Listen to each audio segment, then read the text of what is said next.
Death Stranding is full of rivers, large ones, small ones, streams cutting through mountains, and while we can see exactly where most of them end, the game is far less clear about where they begin.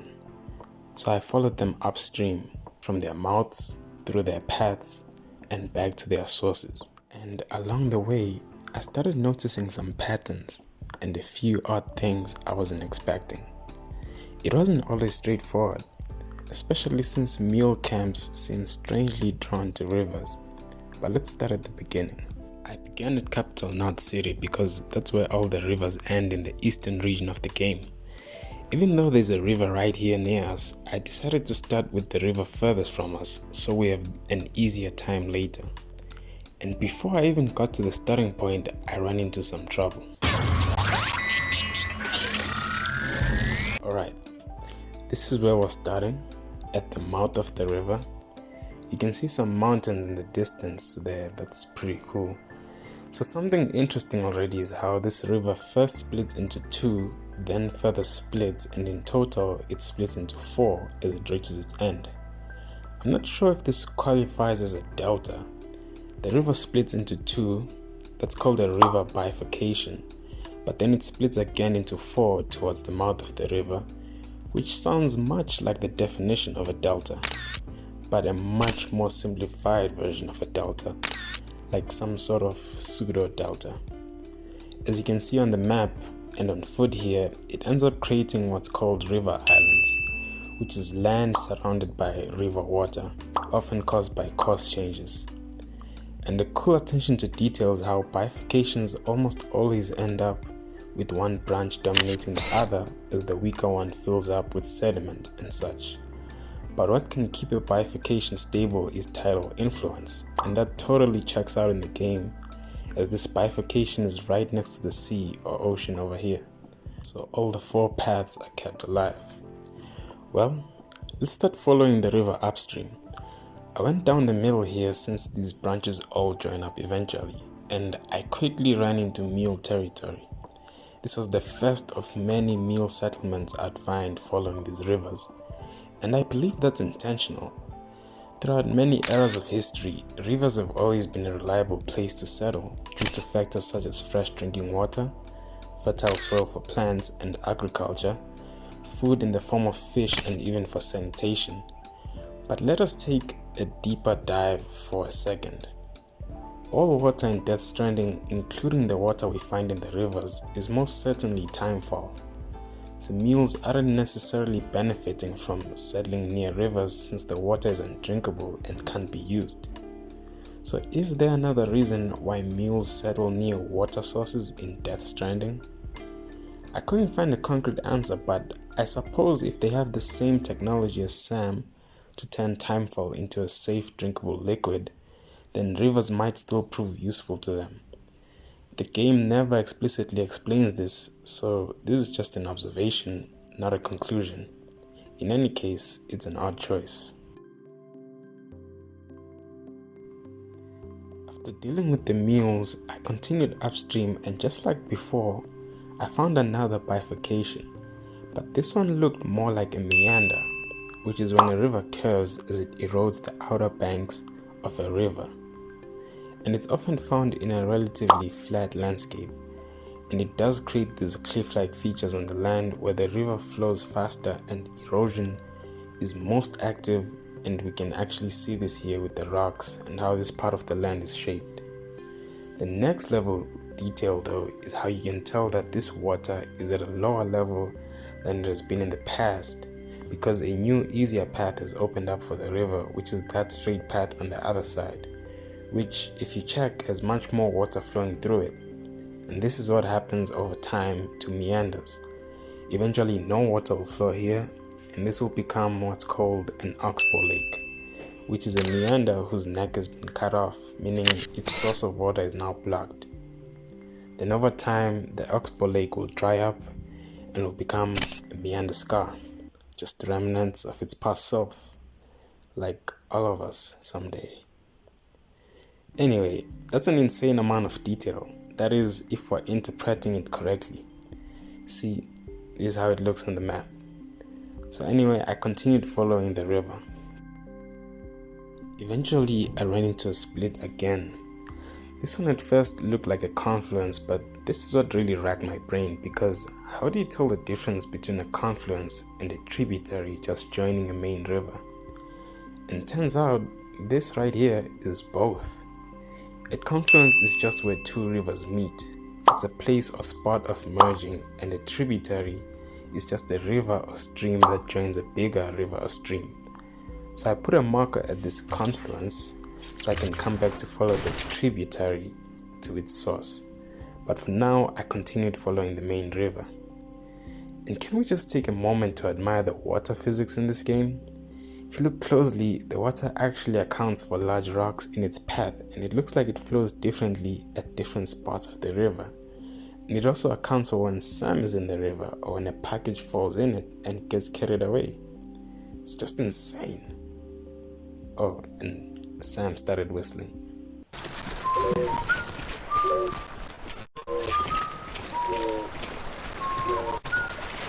There was another tributary here, so I put a marker to come back to it as well and continued on. Looks like we're approaching the origin here, and there's a tiny waterfall here, and there's a good amount of these in the game, and that's the origin right there. Let's take a closer look, and here it is. This is the origin of this river. It's just water coming out of the mountain. The amazing part is that they modeled it so it actually looks like it's coming from a space inside the mountain, compared to other games where there isn't a path visible, so to speak. Here it feels like if Sam was like a tiny ant-man, we could actually go inside and see the finer details. So you might be asking right now, is this realistic? And yes, it totally is. Rivers or streams do come out of holes in a mountain, and these holes are usually caves, fissures, I'm sure how you pronounce that, fissures, or springs in the rock. So we'd imagine that as water continuously hits the mountain and goes into its cracks, it then freezes and expands the rocks, which creates a sort of hidden tiny canal where water flows and becomes a stream or source for a river. And rainwater and snow only intensify this process. And apparently sometimes water can go into a hole then re-emerge later through another hole. And amazingly, there's an example of this in the game. And this area, or most of these areas, actually qualify as valleys, which is even more amazing. But for now, let's go back to that tributary we left behind, the one closest to us right now. This one was difficult to follow because of some hard terrain and, yeah, more mules. But I eventually got to the origin point, and it's just like the other origin, which again is realistic. Here they are side by side. At the end of this, I'll put all the origins I found in one frame and all the mounts in another frame. And back to that confluence we left behind, I followed this tributary upstream, and it actually goes through the same mule camp. And again, a similar origin point, another fissure where water just spills out. And now back to Capital Knot City. And even on the side closer to Capital Knot City, there's a sort of delta situation going on here. Just look at that, it looks absolutely beautiful. First I went to the origin of these two streams, and this one is special because it's more pronounced as a cave than the previous two. You can clearly see how the water flows from under there in exceptional detail. And then I went down the main river and reached yet another valley with a beautiful waterfall here. And I thought we wouldn't be able to see where this waterfall comes from, but I went further and you can.